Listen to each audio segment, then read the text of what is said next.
So this is the lift and shift report, and it has a lot of information inside it, and I will try to show you some information. Some information I will show you in Excel.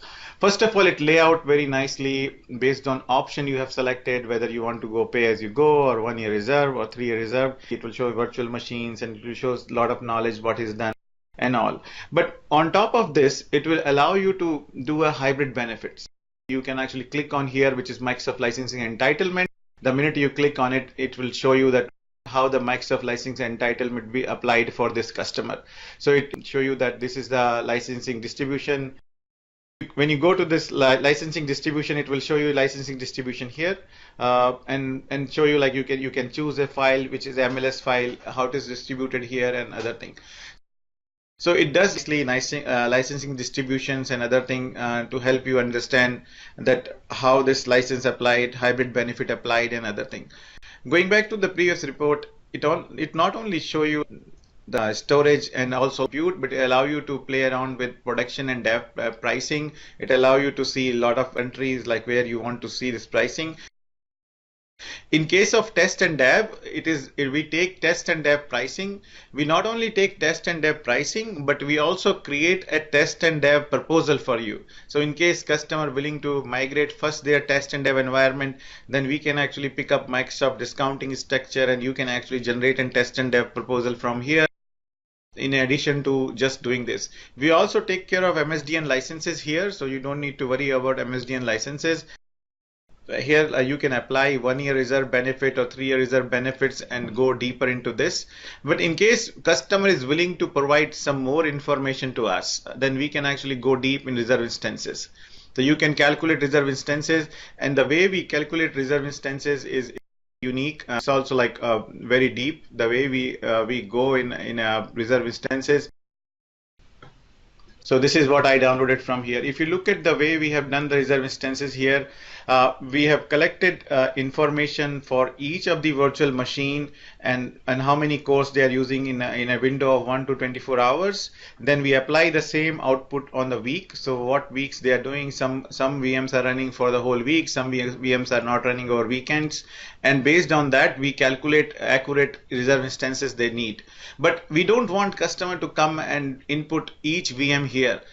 They can provide us input on application level. So they can say, okay, this application I use only 12 hours 5 days a week, or I'm using this application only on like weekend, or I'm doing backup and I'm running more VMs over the weekend. Once they are willing to provide that kind of input to us, then reserve instances calculation would be very accurate and shown by the tool itself. In addition to talk about just storage and compute, we go deep and pick up things from security and networking part. So like we can see that this is a security part, this is networking part. We can edit the things. We can actually have more information on what kind of things are coming up. And if you don't like our recommendation, you can change it. So it's a lot of information between these two, and then you can look at everything on again back here as a very nice summary.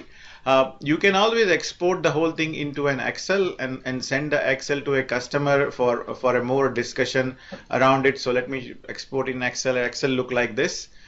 It will have like a lot more information about the cost summary. You can see that cost summary here. You can see that reserve instances summary here. How many reserve instances they need, from which region they need, how much cost it come. So it's a lot more information would be available when you look at the final thing here.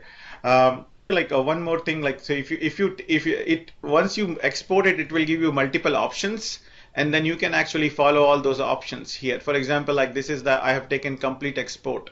So not only to give you only like lift and shift pricing, it also talks about how the backup disaster would be priced. So if customer is using backup disaster recovery, how it will work. If customer using tape, then how archiving going to work and how much going to cost you. And we also talk about SQL backup and give information about this. We take care of SharePoint and Exchange and show a lot more time that what SharePoint Exchange works. We talk about a lot of high availability, definitely lift and shift cost summary we have already discussed. We show them what MLS file we have from Microsoft for them and how we distributed licenses. So everything is in Excel so that there is no confusion the way we are distributing licenses and other things.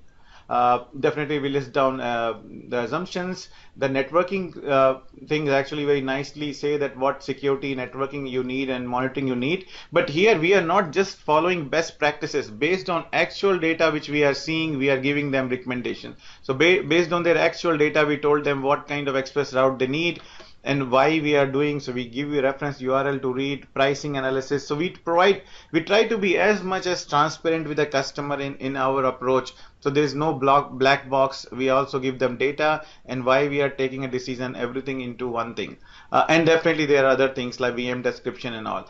And lot more time, if you see that this is too much information for your customer, delete whatever sheets you don't like to send them and then send it to them.